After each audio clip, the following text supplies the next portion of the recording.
Departamento de Defesa dos Estados Unidos está doando 90 milhões a uma empresa privada para reabrir uma antiga mina de lítio no oeste da Carolina do Norte? Pergunta por Léo Roma.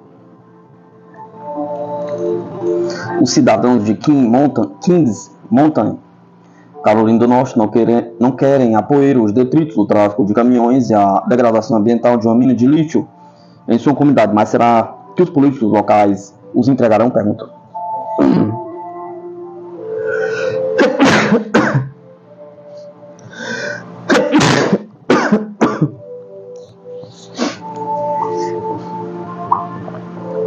Os Estados Unidos estão agindo agressivamente para reforçar sua cadeia nacional de fornecimento de baterias, enquanto os globalistas buscam forçar os consumidores a comprar carros elétricos mais caros e menos práticos, como parte de sua chamada agenda climática Net Zero.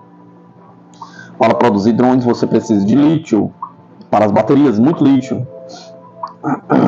Para produzir carros elétricos, você precisa de lítio. Para as baterias, muito lítio. A China é uma das 3 maiores produtoras globais de lítio, junto com o Chile e a Austrália, mas as relações dos Estados Unidos e China estão se desintegrando por causa de Taiwan, Ucrânia e outras questões, então os Estados Unidos não podem depender de futuras importações de lítio da China. Até mesmo o Fórum Econômico Mundial deixou registrado que a necessidade de mais lítio rumo à era digital e a propensão dos globalistas para a eletrificação de tudo, não apenas para carros e caminhões, mas equipamentos de gramado, fogões, aquecedores de água, o que você quiser. Eles querem que funcione com eletricidade em vez de carvão, óleo ou gás. Com esse pano de fundo, o governo dos Estados Unidos está olhando para dentro em busca de mais fontes de lítio. É aí que a Carolina do Norte entra em cena. O governo federal está pressionando uma pequena cidade na Carolina do Norte para permitir que uma antiga mina de lítio seja reaberta, apesar da reação local contra a corporação que busca uma licença. Em meados de setembro, apenas 2 semanas antes do furacão Helene atingir esta área na Carolina do Norte, o Departamento de Defesa dos Estados Unidos concedeu a Albemarle Corporation uma doação de 90 milhões para reiniciar as operações de mineração no condado de Cleveland. O dinheiro ajudará a comprar equipamentos de mineração para a operação, que fica na rodovia interestadual 85, na cidade de Kings Mountain. O administrador municipal de Kings Mountain, Jim Palahniuk, disse à WBTV que um total de 240 milhões do governo federal foi concedido para ressuscitar a operação de mineração na cidade, que está fechada há muito tempo. Você pode estar se perguntando por que o governo dos Estados Unidos está distribuindo 240 milhões dos nossos suados impostos para reativar uma antiga mina de lítio, para que os fabricantes de automóveis possam produzir mais veículos elétricos que ninguém quer comprar porque são ineficientes, perigosos e muito caros. A mina de lítio Kings Mountain, cerca de 80 km da oeste de Charlotte, Carolina do Norte, foi fechada em 1988, mas nos últimos anos a demanda por lítio, o metal mais leve do mundo, tem crescido, enquanto os fabricantes de baterias para veículos elétricos que precisam desse metal estão ansiosos e espumando pela boca. Palahniuk disse à WBTV que a cidade quer ter certeza de que essa é a decisão certa para a comunidade, e a comunidade não quer que a mina seja reaberta. Palahniuk disse ao canal: o que você tem aqui é uma das, se não a única, fonte de lítio de rocha dura nos Estados Unidos. Palahniuk acrescentou: ainda há muita diligência a ser feita a respeito disso, da perspectiva da cidade. Lidaremos com tráfico de caminhões, com barulho, com poeira, com problemas de água, com problemas ambientais. Então tudo isso precisa ser resolvido, precisa haver uma licença para um uso especial que ainda não foi concedida. De acordo com a Albemarle Corporation, os depósitos de lítio inicialmente dariam suporte à fabricação de 1,2 milhão de veículos elétricos por ano. A Albemarle diz que 70% do lítio que processa vai para veículos elétricos. Mas, e os outros 30%? Pergunta. Acontece que ele é usado em dispositivos de disparo para armas nucleares e ligas aeroespaciais, entre outros sistemas de armas. Poderia ser por isso que o Departamento de Defesa está investindo tanto dinheiro para tirar o lítio das colinas da Carolina do Norte? Pergunta. Alguns dizem que pode não ser coincidência com a tempestade de 500 anos, o furacão Helene tem atingido esta área da Carolina do Norte há 3 semanas. Não posso falar sobre isso. Ao contrário das baterias de chumbo, as baterias de lítio usadas não podem ser recicladas e são tóxicas para o meio ambiente. Oladipo diz que o Conselho Municipal de Kings Mountain está sob tremenda pressão de autoridades estaduais e federais para aprovar a operação de mineração, mas fará o que for certo para a cidade. Eu ficaria chocado se o Conselho Municipal fizesse o que é certo. Se eu fosse um apostador, apostaria meu dinheiro nos representantes eleitos desta cidade, votando contra a vontade do povo e a favor do Complexo Militar Industrial Federal e Estadual. Abaixo está um mini documentário da PBS de 7 minutos de duração sobre a corrida pelo lítio da Carolina do Norte.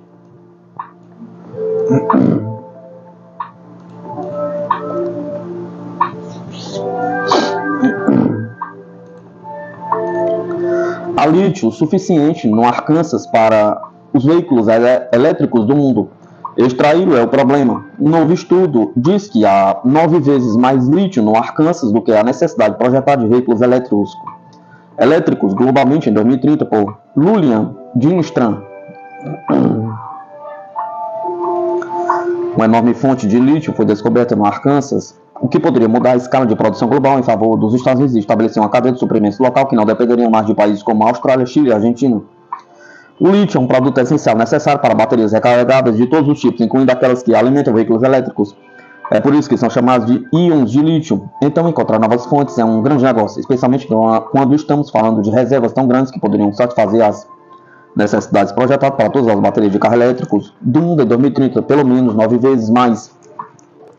De acordo com um novo estudo do United States Geological Survey, há entre 5 e 19 milhões de toneladas de lítio no sudoeste do Arkansas. Para chegar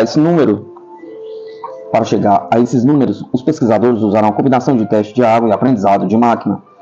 Mas aqui está o problema. Extrair lítio limpo de lá é difícil, demorado e possivelmente não muito econômico.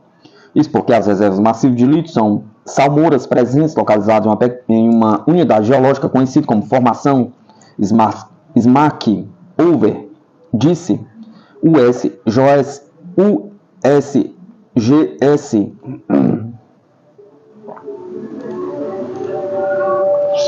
A United States Geological Survey.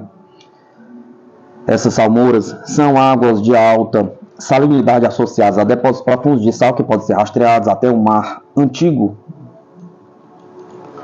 Além disso, os cientistas estão preocupados com a quantidade de lixo que poderia ser extraída comercialmente e alertam que suas estimativas são exatamente isso, estimativas.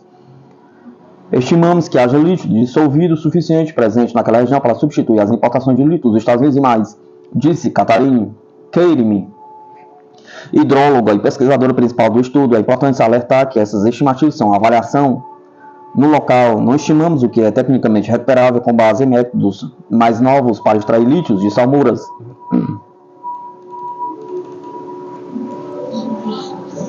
Aliás, a mesma formação Smackover é um local histórico de produção de petróleo e gás, onde a salmoura salgada e rica em lítio é trazida à superfície como água residual dessas operações. Esse líquido pode ser processado para extrair o precioso produto químico, mas não é fácil. Tradicionalmente, a salmoura seria deixada em lagoas até que a água evaporasse e o lixo pudesse ser coletado. Mas isso consome tempo e requer muito espaço físico para as lagoas. Outro método mais rápido é chamado de extração direta de lítio, que usa solventes químicos ou filtros para separar o lítio da água. Mas a técnica ainda está em sua infância e há preocupações sobre o potencial resíduo tóxico deixado para trás. A ExxonMobil, sim, a gigante americana de petróleo e gás, supostamente está trabalhando na exploração dos enormes recursos de lítio enterrados a 10 mil pés abaixo da superfície do Arkansas, de acordo com o The New York Times. A empresa já preferiu postos exploratórios no estado e planeja iniciar a produção em 2027, com o objetivo final de se tornar uma fornecedora líder de lítio para veículos elétricos, conforme relatado pelo The Verge. A ajudante dos combustíveis fósseis comprou direitos de perfuração em 120 mil acres de terra dentro da formação Smackover, no Arkansas. Os Estados Unidos dependem de importações para mais de 25% de seu lítio. Então, explorar essa nova fonte seria uma virada de jogo global que colocaria a América na vanguarda da produção de lítio. Outra fonte de salmoura rica em lítio é o Mar Salton, da Califórnia. Agora só precisamos extraí-lo sem fazer bagunça.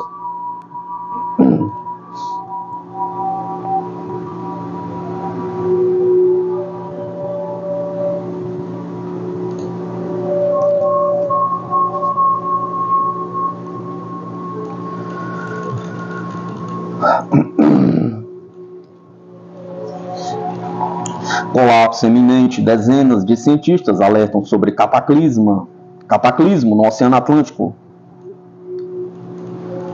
Um grupo de 44 principais climatologistas mundiais escreveu uma carta aberta aos líderes dos países nórdicos para alertar sobre uma catástrofe iminente devido ao colapso da principal corrente do Oceano Atlântico. Eles pediram uma ação imediata. As autoridades enfatizaram que os riscos de enfraquecimento da circulação das correntes foram gravemente subestimadas. A circulação meridional de capotamento do Atlântico, grande parte da qual é constituída pela corrente do Golfo, transporta calor da zona equatorial para o hemisfério norte, desempenhando um papel importante no sistema climático da Terra. Vários estudos mostraram que a corrente está diminuindo de velocidade em resultado do aquecimento global, ameaçando lançar o clima do planeta no caos. Essa mudança na circulação oceânica terá impactos devastadores e irreversíveis, especialmente para os países nórdicos da Europa, mas também para outras partes do mundo, diz a carta. O norte da Europa, principalmente a Dinamarca, Suécia, Noruega, Islândia e Finlândia, vai ser a primeira e principal zona a ser atingida. Espera-se que essa região sofra um resfriamento significativo e a consolidação de condições climáticas extremas. A agricultura no nordeste da Europa também vai ser afetada, enfatizaram os cientistas climáticos. A carta prevê efeitos de um colapso da corrente atlântica também em outras regiões. O sistema de monções tropicais poderia se deslocar para o sul e causar efeitos catastróficos nos ecossistemas e na agricultura. Ao longo da costa atlântica da América do Norte, o nível do mar poderia subir, ameaçando seriamente a pesca. Cientistas do clima alertaram que, sem uma ação urgente, a corrente do Golfo poderia parar completamente nas próximas décadas. A carta foi enviada ao Conselho de Ministros nórdicos e pediu apoio ao Acordo Climático de Paris 2015, que exigiu medidas para limitar o aumento da temperatura global a 1,5 graus Celsius, com o máximo de 2 graus até 2100. O secretário-geral da ONU, Antônio Guterres, disse anteriormente que a temperatura da Terra poderá aumentar 2,8 graus até o final do século se os países não intensificarem suas estratégias de descarbonização. Como parte da agenda climática global, a maioria dos países adotou programas para alcançar a neutralidade de carbono. Isso é um equilíbrio entre as emissões de gases de efeito estufa e sua absorção por meio de tecnologias feitas pela humanidade de ecossistemas naturais, principalmente florestas. A Rússia planeja alcançar a neutralidade do carbono até 2060.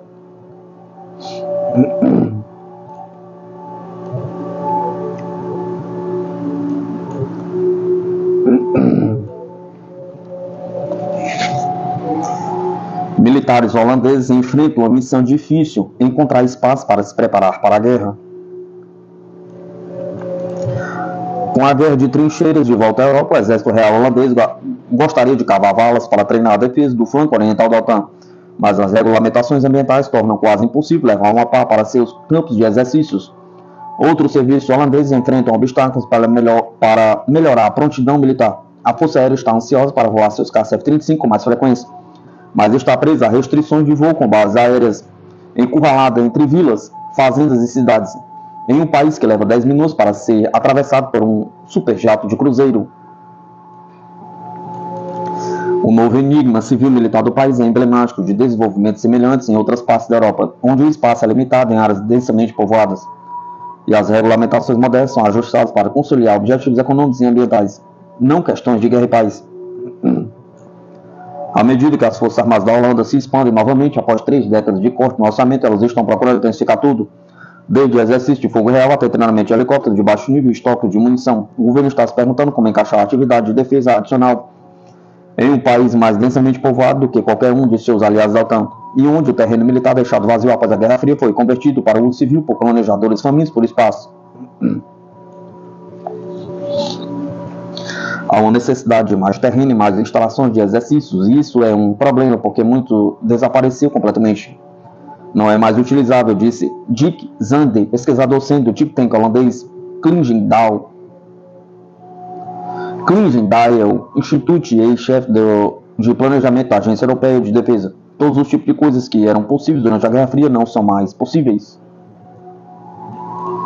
O secretário de Estado holandês para a Defesa, Guy Tuneman, está encerrando uma turnê pelas capitais provinciais esta semana, em um último esforço diplomático do plano Room for Defense de seu ministério. O governo vai restringir possíveis localizações no mês que vem para tudo, desde corredores para voar drones de carga até uma nova vila simulada para treinar combate urbano e um alcance adicional para treinamento de explosivos. O plano do governo para liberar espaço físico e regulatório para a defesa solicitou mais de 2.200 perguntas escritas de cidadãos. empresas e políticos locais, o aumento de missões de jatos militares foi a maior área de preocupação à frente de aeronaves de rotor, de voo baixo, treinamento de explosivos, armazenamento de munição e voo de drones.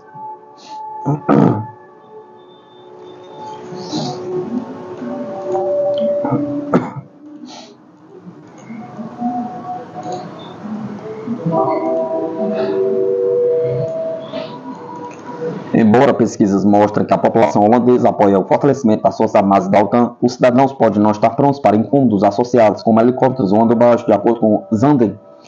Todos os cidadãos reconhecem que tudo isso é necessário, mas assim que chega perto de suas casas, de repente eles não querem mais. Essa é a inconsistência no raciocínio, é claro.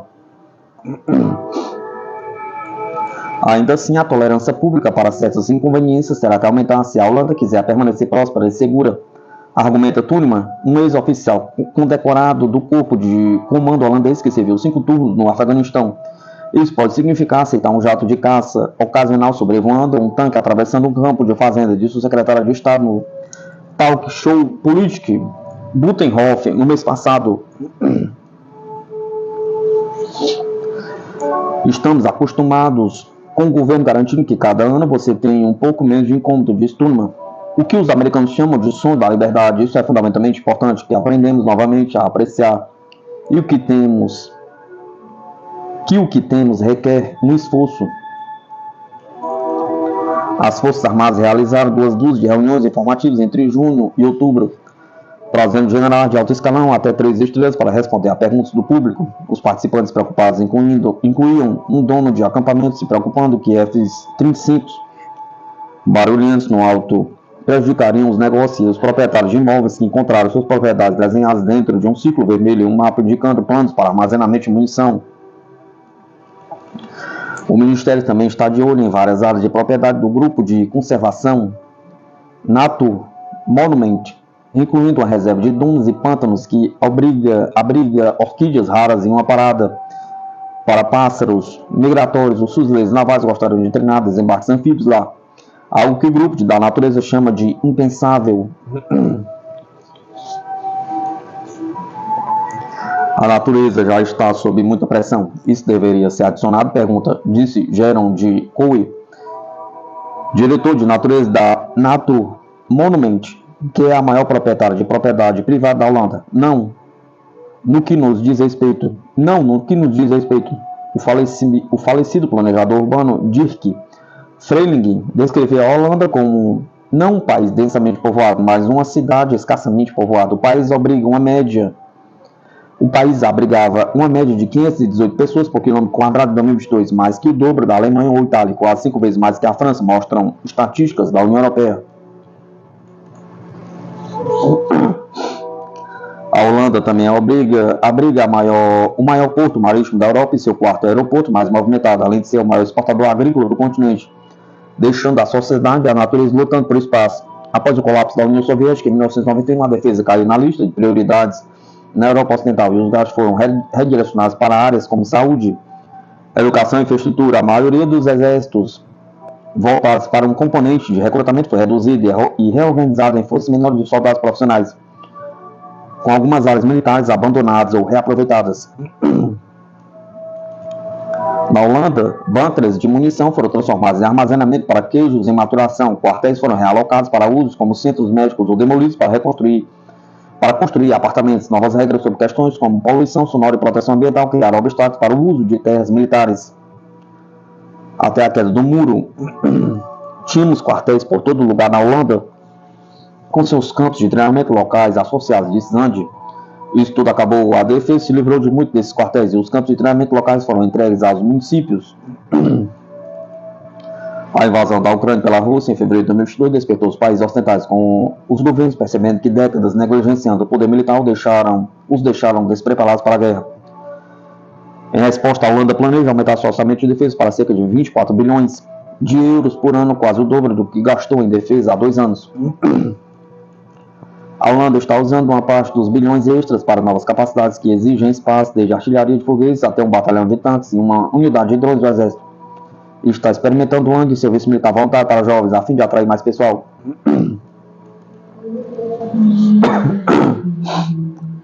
Os holandeses estão em negociações com a Alemanha para estacionar seu futuro batalhão de tanques nas áreas de treinamento da OTAN em Bergen-Holm, já que os campos de treinamento e tiro na Holanda não têm espaço para treinar realisticamente com um batalhão de blindados pesados. A situação de defesa alterada também colocou o foco de volta diretamente na defesa territorial e na defesa mútua da OTAN, em vez de missões de manutenção da paz no exterior, o que requer treinamento mais frequente em larga escala. De acordo com Zand, a Holanda é pequena demais para praticar algumas coisas, como exercícios de armas combinadas, disse ele. Aumentar a dissuasão requer um programa de exercício mais ambicioso, disse um oficial da OTAN. A aliança realizou este ano o Steadfast Defender, seu maior exercício em mais de 30 anos, que viu a 13ª Brigada Ligeira holandesa construir uma ponte flutuante sobre o rio Issel, antes de dirigir para a Alemanha até a Polônia para treinar com a brigada inteira. Para os holandeses, um exercício dessa escala, obviamente, não aconteceu desde a Guerra Fria, disse Zand. Isso apenas indica como a situação mudou. A OTAN está planejando mais exercícios maiores que exigirão uso mais intensivo de campos de treinamento, infraestrutura pública e, às vezes, terras privadas. De acordo com o oficial da aliança, muitos países renderam campos de treinamento nas últimas 2 décadas e agora estão no processo de reconstrução e expansão deles, disse o oficial. A Lituânia, que vem hospedando tropas de aliados da OTAN, incluindo da Holanda, aprovou em junho a criação de 2 novas áreas de treinamento grandes, o suficiente para manobras com unidade do tamanho de uma empresa. Ainda mais espaço será necessário no futuro e realocações podem ser necessárias, disse o conselheiro presidencial Kęstutis Budrys, à emissora de rádio local LRT em julho, citando uma nova realidade.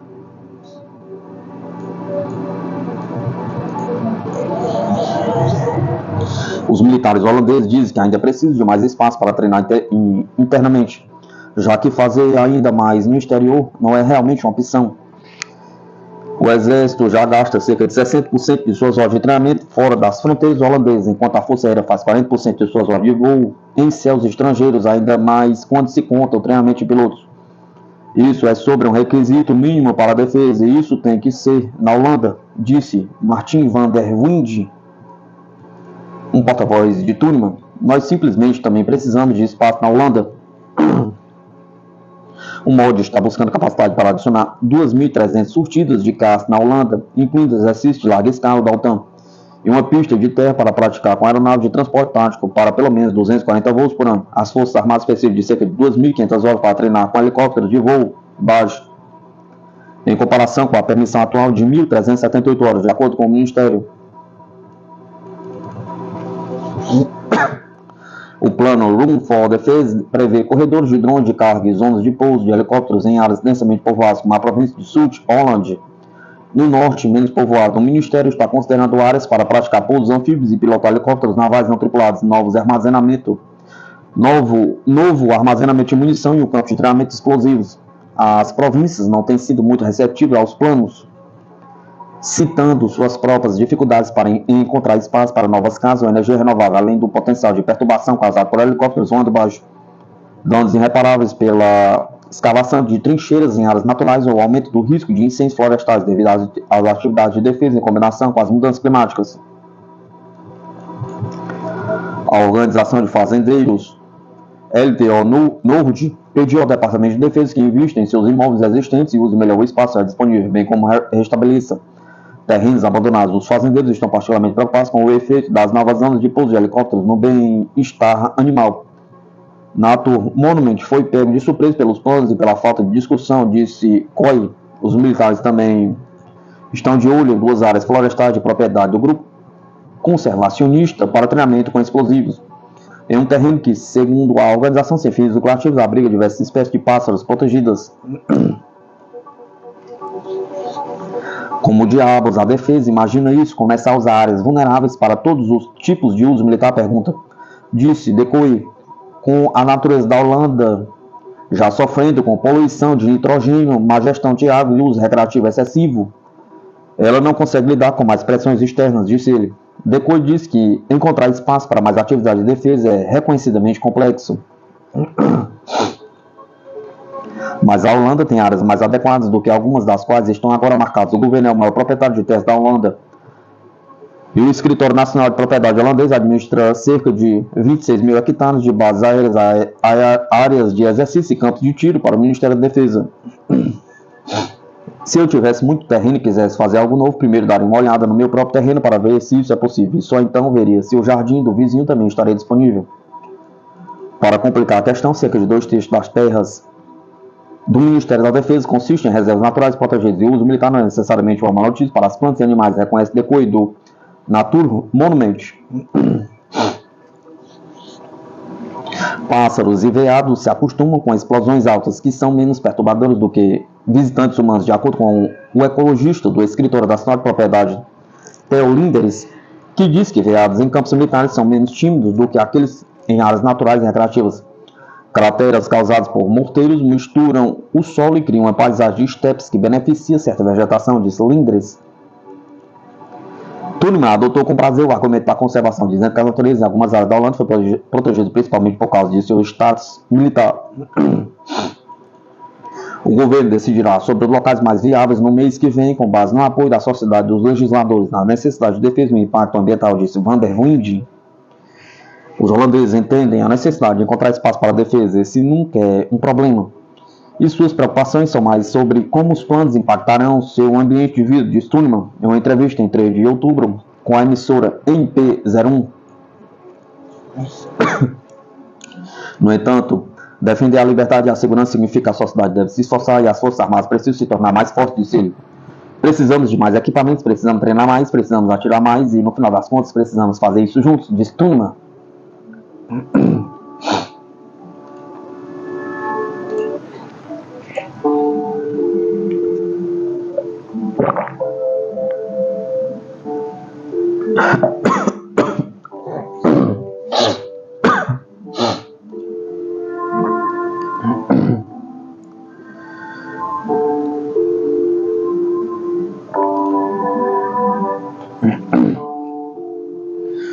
Plano de Washington em Bruxelas para isolar a Rússia fracassou, disse parlamentar russo. O plano dos Estados Unidos e das organizações ocidentais de isolar a Rússia fracassou, porque hoje as pessoas querem viver em um mundo multipolar e mais justo, disse o presidente da Duma de Estado, Vyacheslav Volodin.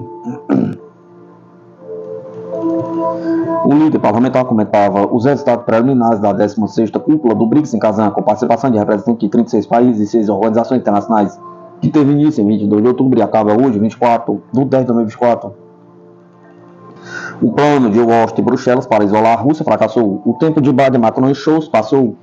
Os países querem viver em um mundo multipolar e equitativo. Eles se baseiam no respeito mútuo e na igualdade soberana dos Estados, escreveu Volodin no seu canal do Telegram.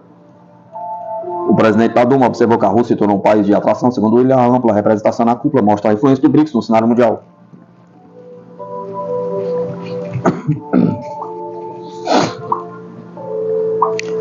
Ele destacou que a participação do BRICS no PIB global, com paridade de poder de compra, deverá ser, no fim deste ano, 36,7%, o que já ultrapassa os países do grupo dos 7. O G7 é o grupo dos países considerados mais desenvolvidos e inclui a Alemanha, o Canadá, os Estados Unidos, a França, a Itália, o Japão e o Reino Unido, com a participação da União Europeia.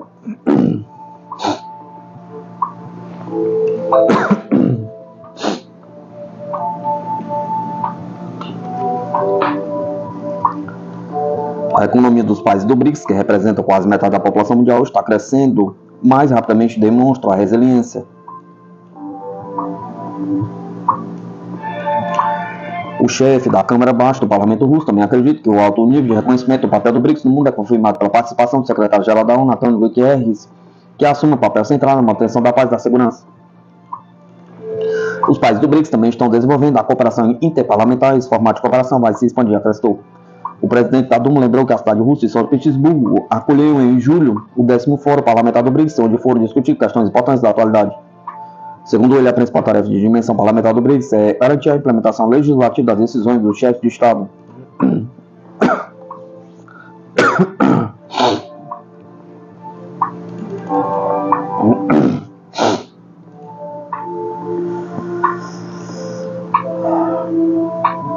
O exército ucraniano pode cair em um caldeirão na República de Donetsk, adverte tenente-general. Na República Popular de Donetsk está se desenvolvendo uma situação crítica para as forças ucranianas, que pode cair em um caldeirão, disse o ex-chefe adjunto do Estado-Maior das Forças Armadas da Ucrânia, o tenente-general Igor Romanenko, ao canal Politeca. A situação continua sendo complicada em algumas direções, crítica porque está se desenvolvendo a situação para o próximo avanço das tropas russas, disse ele. De acordo com o militar, as tropas ucranianas podem cair em um caldeirão entre os assentamentos de Kurakovka e Gornyak, na República Popular de Donetsk. Estes são dois movimentos de pinça que visam flechar e se transformar em um caldeirão, observou o tenente-general ucraniano. Segundo observou Romanenko, até certo ponto o exército ucraniano poderia lentamente retirar-se dessas posições, mas por causa da redução da distância para essa cobertura, ele acredita que a situação das unidades ucranianas se agrava. Na segunda-feira, o chefe da República Popular de Donetsk, Denis Pushlin, disse que o avanço das tropas russas para Gornyak e Selidovo quebra seriamente a logística do exército ucraniano na República de Donetsk.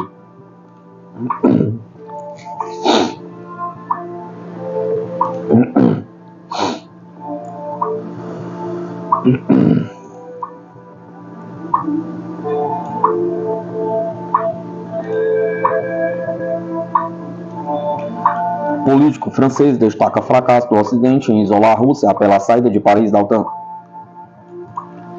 Florian Philippot, líder do partido francês Patriotas, comentando na rede social X, a cúpula do BRICS em Kazan disse que a tentativa do Ocidente de isolar a Rússia falhou e apelou a Paris a se retirar da OTAN, a fim de recuperar sua independência. 36 líderes mundiais, uma boa parte da população mundial. Secretário-geral da ONU: não, com certeza o Ocidente teve sucesso. A Rússia está completamente isolada, comentou ironicamente Philippot, acompanhando a postagem com o vídeo dos chefes de delegações do BRICS na cúpula.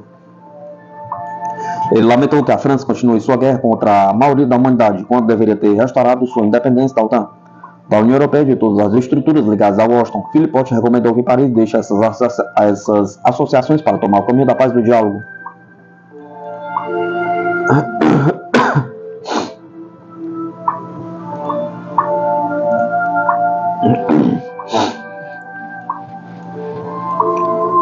Forças especiais do exército russo se preparam para atravessar rio e atacar fortificações ucranianas. As forças especiais do exército russo treinam técnicas de travessia de barreiras aquáticas e ataques a fortificações inimigas na região do rio de Dnieper. Informou nesta quarta-feira, 23 de 10 de 2024, o correspondente da Sputnik, que acompanhou o treinamento dos militares no dia das forças especiais da Rússia. A situação normal, como de costume, observação, detecção, destruição. Disse um franco atirador das forças especiais. Segundo os combatentes, o grupo atualmente controla totalmente a margem esquerda da região de Kherson e as ilhas do estuário do rio Dnieper. A situação está relativamente calma, é para isso que estamos trabalhando. A dinâmica é positiva, sem dúvida. Em nossa área específica, estamos cumprindo todos os objetivos estabelecidos. Pressionamos o inimigo onde ele aparece, contou um oficial de reconhecimento das forças especiais. De acordo com o militar, quando sabotadores do exército ucraniano tentam desembarcar nas ilhas, as forças especiais russas reagem rapidamente e neutralizam todas essas incursões. O treinamento de combate e o equipamento das unidades especiais russas permite enfrentar qualquer missão na zona da operação militar especial, independentemente das armas fornecidas aos inimigos pelos países da OTAN.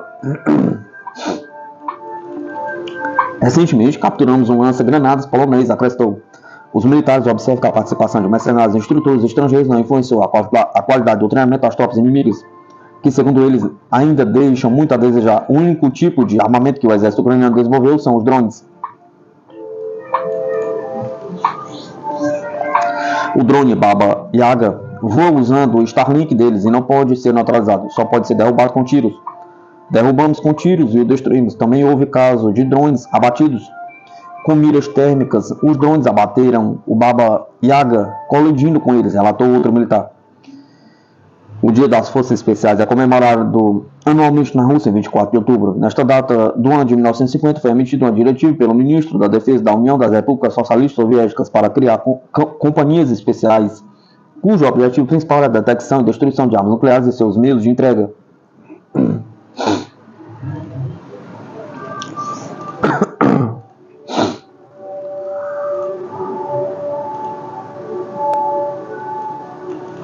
Senadora dos Estados Unidos critica o Pentágono por fornecer a Taiwan equipamento militar mofado. A senadora norte-americana do estado de Iowa, Joni Ernest, criticou o Pentágono por enviar equipamento militar mofado para Taiwan e exigiu uma explicação do chefe do Departamento de Defesa dos Estados Unidos, Lloyd Austin, escreveu o The New York Post. Senadora Joni Ernest teceu duras críticas ao Pentágono por fornecer placas de colete à prova de balas, mofadas, jaquetas táticas, cobertas de bolo e outros equipamentos de baixa qualidade para Taiwan no ano passado. Quando o Taipei passou semanas secando e limpando-os, Ernest, republicana de Iowa, escreveu uma carta na quarta-feira ao chefe do Pentágono, Lloyd Austin, repreendendo o fiasco vergonhoso e exigindo resposta sobre por que o equipamento militar de baixa qualidade foi enviado para Taiwan, escreveu o jornal. Em comentário ao jornal, a republicana disse que enviar equipamentos de baixa qualidade é um exemplo de como a atual administração minou a confiança dos Estados Unidos em todo o mundo. De acordo com o artigo, trata-se da entrega de mais de 3.000 placas para coletes à prova de balas, 500 coletes táticos úmidos, bem como 120 paletes para o transporte de carga que foram danificados devido à água. Anteriormente, o Ministério das Relações Exteriores da China havia observado que a venda de armas dos Estados Unidos para Taiwan viola seriamente o princípio de uma só China nas disposições dos três comunicados conjuntos sino-americanos, violando o direito internacional e as normas básicas das relações internacionais.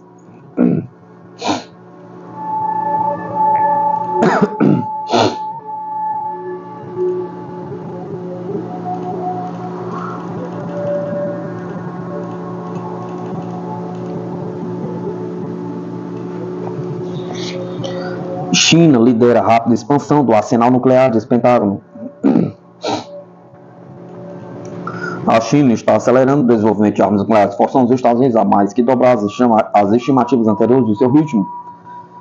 Escreveu o braço de inteligência do Pentágono no relatório desta semana. A agência de inteligência de defesa avaliou que o Pequim tinha cerca de 200 logísticos em 2020 e atingiria pelo menos o dobro disso até o final da década. Agora, disse a DIA, a China já atingiu 500 dessas armas e terá mais de 1.000 até 2030, a maioria das quais poderá chegar aos Estados Unidos. A China está passando pela mais rápida expansão e modernização ambiciosa de suas forças nucleares da história, argumentou o relatório, embora observando que o arsenal de Pequim ainda está muito abaixo dos Estados Unidos ou da Rússia. Esses números aparecem no relatório anual do Pentágono sobre a força militar da China, publicado no ano passado e deve ser atualizados ainda neste outono. Comparados aos esforços de modernização nuclear do Exército, comparados aos esforços de modernização nuclear há uma década, dizia o documento, referente aos militares chineses, comparados aos esforços de modernização nuclear do Exército de Libertação Popular da China há uma década, dizia o documento, referente aos militares chineses, os esforços atuais ofuscam as tentativas anteriores em escala e complexidade. Apesar das projeções detalhadas, os Estados Unidos não sabem por que a China buscou um arsenal tão grande em um ritmo tão rápido. As conversas com os principais líderes militares chineses só foram reiniciadas no início deste ano, após um hiato que começou em 2022. Autoridades de defesa americanas disseram que seus colegas do Exército de Libertação Popular não estavam dispostos a discutir o acúmulo. Vemos uma expansão e modernização muito rápida das forças nucleares da China, e elas não têm sido transparentes sobre a intenção subjacente aos objetivos, disse um alto funcionário de defesa dos Estados Unidos a um grupo de repórteres viajantes. O oficial falou depois que o secretário de defesa, Lloyd Austin, se encontrou com seu colega chinês, o terceiro em tantos anos. Austin levou a questão nuclear naquela reunião, disse o oficial. O novo relatório da DIA argumenta que o ritmo da China vem de dois objetivos amplos: competição com os militares dos Estados Unidos e um esforço para apoiar antigos planos estratégicos com capacidades reais, como um treinador que executa jogadas mais avançadas com jogadores melhores. Entre esses conceitos está a ameaça de uso nuclear limitado em uma crise que envolva armas convencionais ou não nucleares, disse a DIA. Outro é o desenvolvimento de ogivas nucleares menores ou de baixo rendimento que poderia ter uso real no campo de batalha, uma vez que, em vez de valor apenas como um impedimento. O relatório diz que este segundo desenvolvimento sugere que os pensadores nucleares chineses podem estar reconsiderando sua visão de longa data de que a guerra nuclear é incontrolável. Por anos, o Pentágono diz que o exército chinês, em geral, está crescendo rapidamente à medida que seus líderes buscam uma força de classe mundial. Um eufemismo para uma que esteja no mesmo nível da América. Essa meta inclui um conjunto de cronogramas vinculados a aniversários específicos do Partido Comunista Chinês. O mais preocupante para o Pentágono, ultimamente, tem sido 2027, o centenário do Exército de Libertação Popular da China, quando o líder chinês disse aos militares que eles deveriam ter força para invadir Taiwan, uma ilha autônoma que Pequim considera seu território legítimo. Autoridades americanas que compartilharam essa avaliação alertam que não é um prazo para realmente invadir. Ao mesmo tempo que a China despeja recursos em sua Rocket Force ou ala nuclear, o serviço tem sido abalado por problemas de corrupção.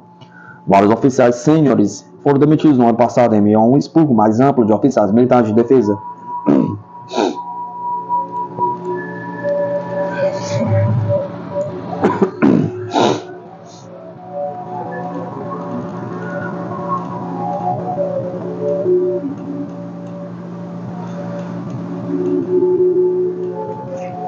Submarino brasileiro toneleiro em testes avançados. O Marinha do Brasil avalia a capacidade do submarino durante manobras de imersão na bacia de Sepetiba.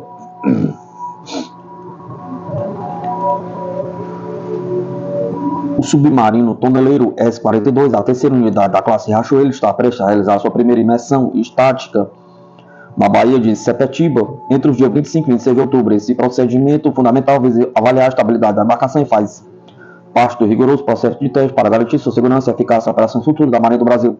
A manobra marca um importante avanço no programa de desenvolvimento de submarinos ProSub, sendo um passo crucial para as próximas fases de certificação. O sucesso desses testes é crucial para a continuidade do programa, levando o submarino cada vez mais próximo à sua certificação operacional e de sua entrada oficial em serviço.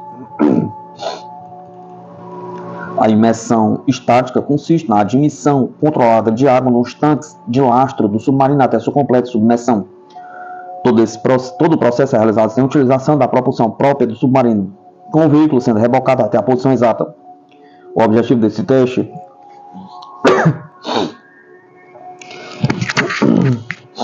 realizado pela Marinha do Brasil é avaliar as respostas do submarino em termos de estabilidade através de inclinações controladas que permitem coletar parâmetros cruciais, como a estabilidade transversal e longitudinal da embarcação. Os testes também verificarão o volume de água dos tanques em tese de compensação e trimagem, fatores determinantes para o cálculo do deslocamento do submarino em condição de imersão. A segurança também é verificada com o teste de guarita, de salvamento e do lançamento de pirotécnico de exercício. Esses ensaios garantem a eficiência dos sistemas de salvamento da classe Copérnico, sendo pré-requisitos para as próximas etapas de testes, incluindo a aceitação no mar. O toneleiro S-42 faz parte do ProSub, um ambicioso projeto de defesa desenvolvido em cooperação entre o Brasil e a França, iniciado em 2008. Com um orçamento de cerca de 40 bilhões, o programa visa proteger a Amazônia, uma área estratégica de 5,7 milhões de quilômetros, que engloba o mar territorial e a zona econômica exclusiva do Brasil. O lançamento do toneleiro é um marco, vai ser 24 em março de 2024, marcando um importante passo para a Marinha do Brasil. O submarino é uma embarcação altamente sofisticada, equipada com sistemas de combate modernos capazes de gerenciar uma ampla gama de sensores, incluindo radar, guerra eletrônica e acústicos. Com seus 6 tubos de armas, ele pode realizar lançamentos de mísseis antinavio, mísseis submarinos e torpedos, reforçando a capacidade de defesa do país em seu vasto território marítimo. Em termos de desempenho, o toneleiro é uma força a ser considerada pela Marinha do Brasil. Com um deslocamento submerso de 1.870 toneladas, ele pode operar a profundidades superiores a 250 metros.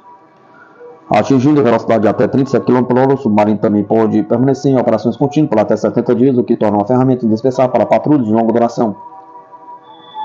Seu comprimento de 71,62 metros de diâmetro e 6,2 metros permite abrigar confortavelmente uma tripulação de 35 militares, composta por 27 praças e 8 oficiais.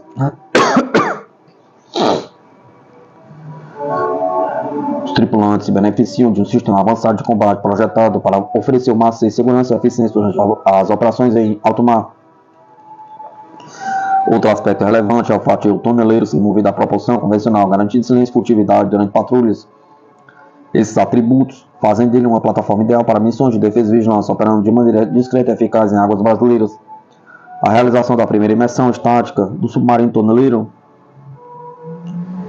representa um marco significativo para o Brasil, reforçando sua posição como um dos principais países na América Latina com a capacidade de desenvolver tecnologias navais avançadas, com a proteção da Amazônia Azul como um dos principais focos. O toneleiro e os outros submarinos do ProSub são peças-chave na estratégia de defesa marítima do país, garantindo segurança e soberania nas águas territoriais brasileiras.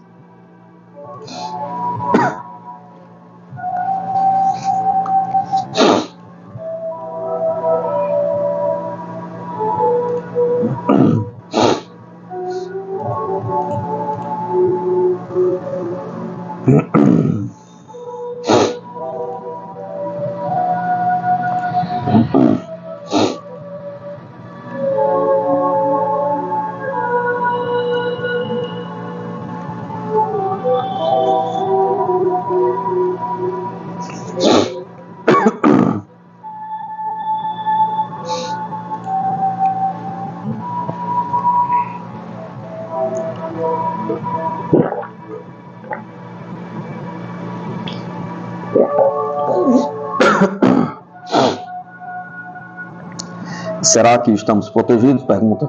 Vazou o documento sigiloso do ministro da Defesa do Brasil sobre uma possível guerra contra a Venezuela. Você já se perguntou se o Brasil está preparado para enfrentar uma ameaça real em suas fronteiras? Pergunta. Há uns meses atrás, um documento revelou informações intrigantes sobre a capacidade de defesa do país contra possíveis investidas da Venezuela.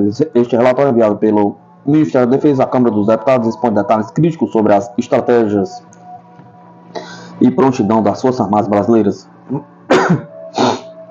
Confira a seguir a análise aprofundada e descubra se estamos verdadeiramente protegidos ou se há motivos para preocupação. Prepare-se para uma leitura reveladora que vai além das manchetes e oferece uma visão privilegiada sobre a segurança nacional. Foi tornado público um ofício enviado pelo Ministério da Defesa do Brasil, José Múcio, do PRD, com assessoria do Almirante Félix, chefe de gabinete do Estado-Maior Conjunto das Forças Armadas, ao primeiro secretário da Câmara dos Deputados, Luciano Bivar, do PSL. Este documento é uma resposta a uma série de questionamentos feitos pelo deputado federal Luiz Felipe de Orlans e Bragança, do PL, quanto às capacidades de defesa do Brasil, especificamente em relação ao estado de Roraima, no episódio das tensões entre a Guiana e a Venezuela. Pergunta 1 da Câmara dos Deputados. Os serviços de inteligência militares estão atentos e avaliando a evolução dos acontecimentos? Pergunta. Resposta do Ministério da Defesa. No contexto da questão de Ezequipa, a atividade de inteligência e defesa se impunha na captura da realidade e identificação de ameaças a fim de produzir conhecimentos que possam orientar o emprego do poder militar, conforme se observa nas recentes mobilizações de tropas e meios do Exército Brasileiro para o estado de Roraima. Aqui a defesa está se referindo especificamente ao Serviço de Inteligência das Forças Armadas e não à ABIN. Como a pasta avalia as possibilidades de progressão das forças venezuelanas? Pergunta. Resposta. Não foram observadas movimentações anormais de tropas de ambos os países nas proximidades de nossas fronteiras. Aqui é uma clara desconexão com a realidade, pois há vários vídeos que mostram grandes exercícios militares da Venezuela na região. Pergunta. Como a defesa avalia a possibilidade das forças mecanizadas e blindadas da Venezuela contornarem os terrenos alagadiços através do norte de Roraima para atingir rapidamente seus objetivos? Pergunta. Resposta. As Forças Armadas estão posicionadas estrategicamente e em estado de permanente prontidão. A ideia de reforçar as guarnições de Roraima já estava prevista, uma vez que a região apresenta diversos problemas como garimpo ilegal e crimes transnacionais. Aqui tivemos uma resposta diplomática.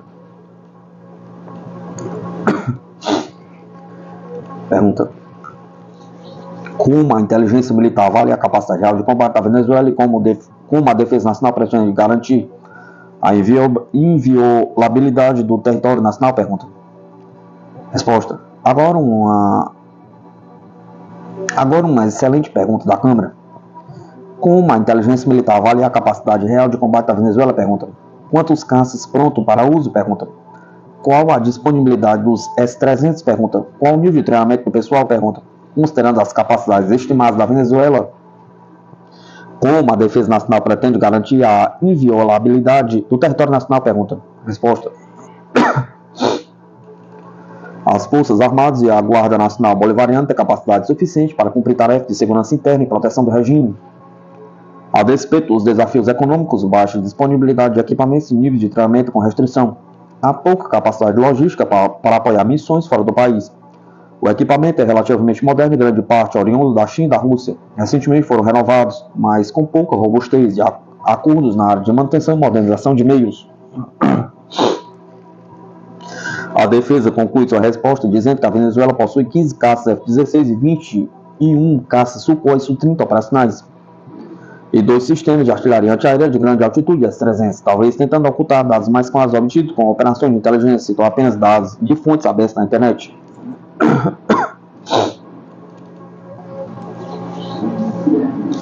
Na quinta pergunta, a Câmara dos Deputados fez uma pergunta longa, mas necessária, e que acredito que todo brasileiro que se preocupa com a defesa nacional desejou fazer ao ministro da Defesa durante esta crise. Um batalhão de infantaria de serra e um grupo de artilharia de campanha em Roraima não parecem suficientes para deter o avanço blindado venezuelano. Qual o plano de contingência para reforço daquela região? Pergunta. Existem aeronaves e navios suficientes para deslocar tropas e equipamentos para a região? Pergunta. Existem planos para deslocamento de tropas por terra? Pergunta.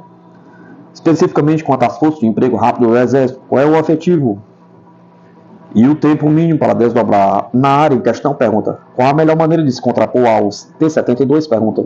Existe previsão de armamento anticarro e minas anticarro? Pergunta. Qual a ideia de dissuasão ao se anunciar 20 blindados leves Guaicuros para Roraima? Pergunta. A resposta do Ministério da Defesa foi decepcionante. As Forças Armadas estão posicionadas estrategicamente em estado de prontidão, a fim de cumprir suas respectivas missões constitucionais de garantir a soberania do território nacional.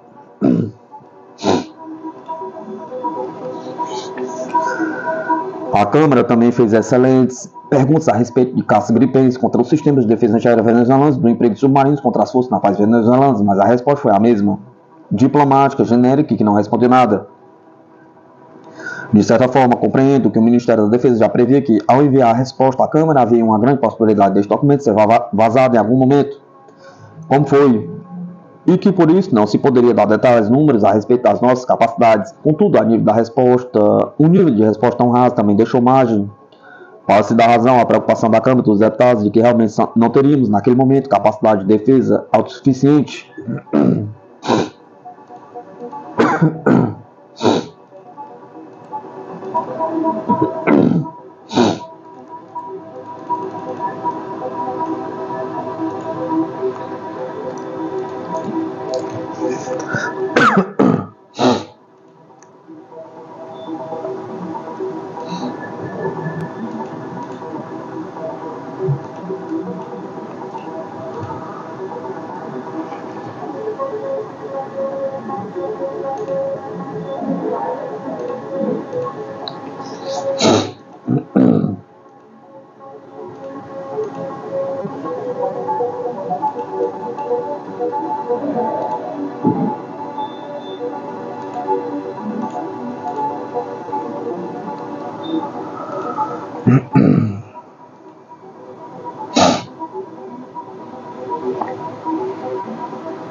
Analista, cúpula do BRICS marca crepúsculo da hegemonia dos Estados Unidos e lançamento de nova ordem mundial.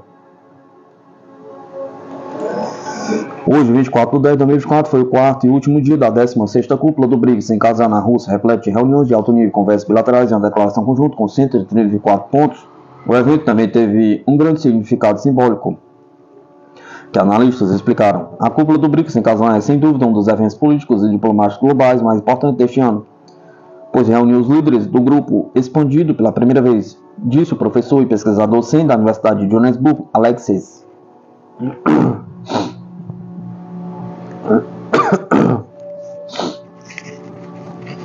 O grupo tornou-se agora o motor do crescimento global e seu músculo econômico é, por qualquer medida, mais forte do que um antigo grupo hegemônico. Pode-se dizer que é o lançamento oficial da ordem mundial multilateral e o crepúsculo da hegemonia dos Estados Unidos, acrescentou.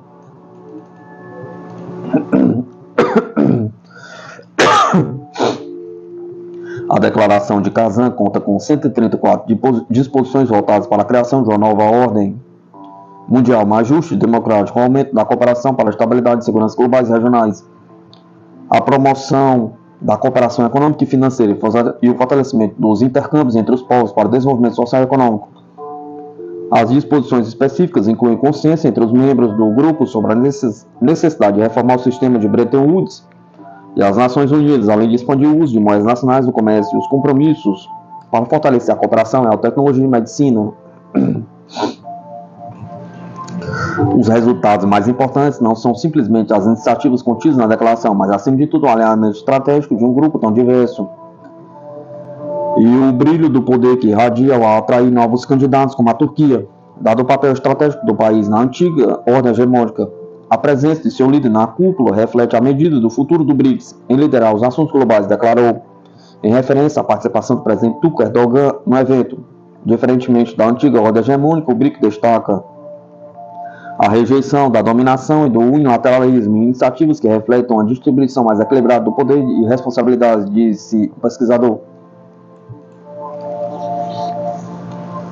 Estruturas internacionais ocidentais usaram ferramentas ocultas como um mecanismo de solução de controvérsia entre investidores e estados e o sigilo tecnológico para manter a exploração colonial em vigor e saquear os países mais vulneráveis. As novas estruturas institucionais propostas na declaração de Kazan devem contribuir para desmantelar este arranjo injusto, resume.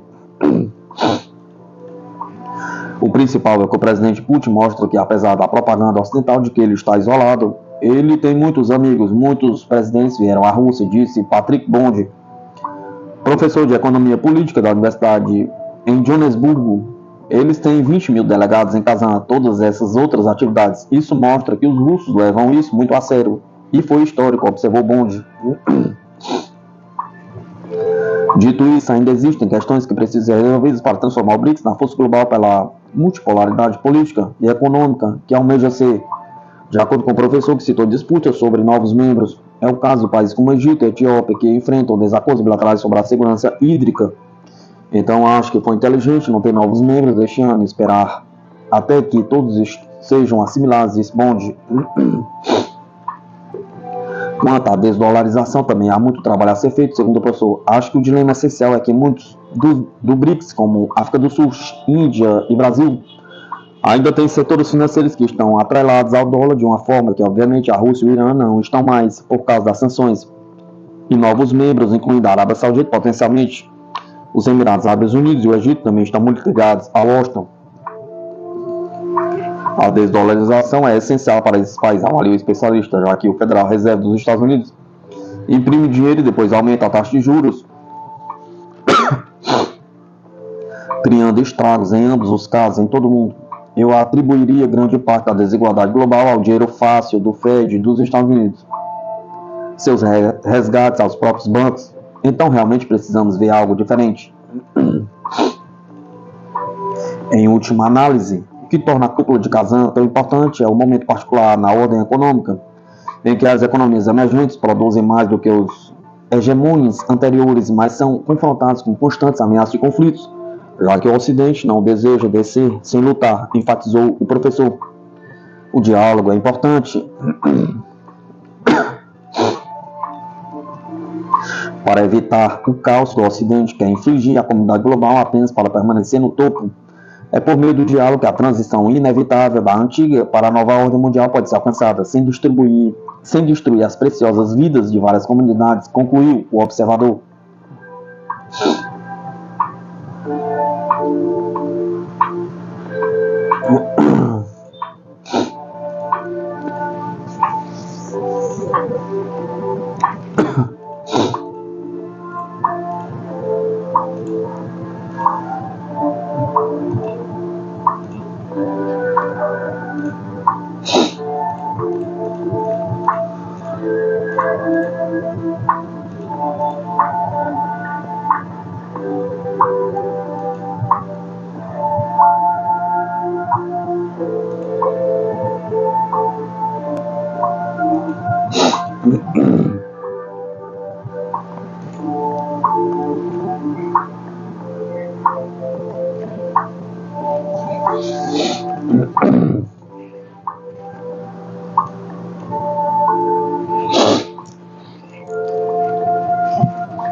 vazamentos de inteligência israelense, um vislumbre feio de um futuro sombrio por Scott Ritter.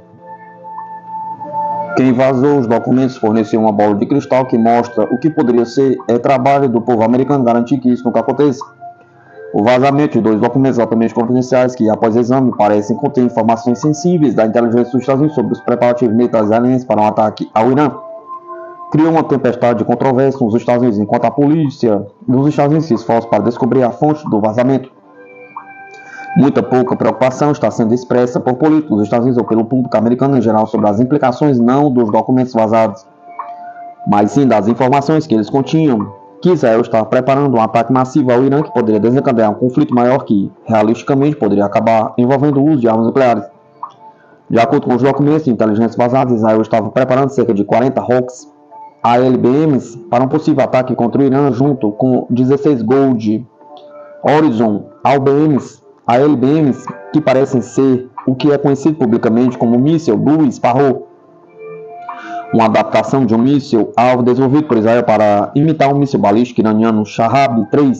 O Rockets tem um alcance demonstrado de mais de 500 milhas, enquanto o Blue Sparrow Golden Horizon tem um alcance de cerca de 1.200 milhas.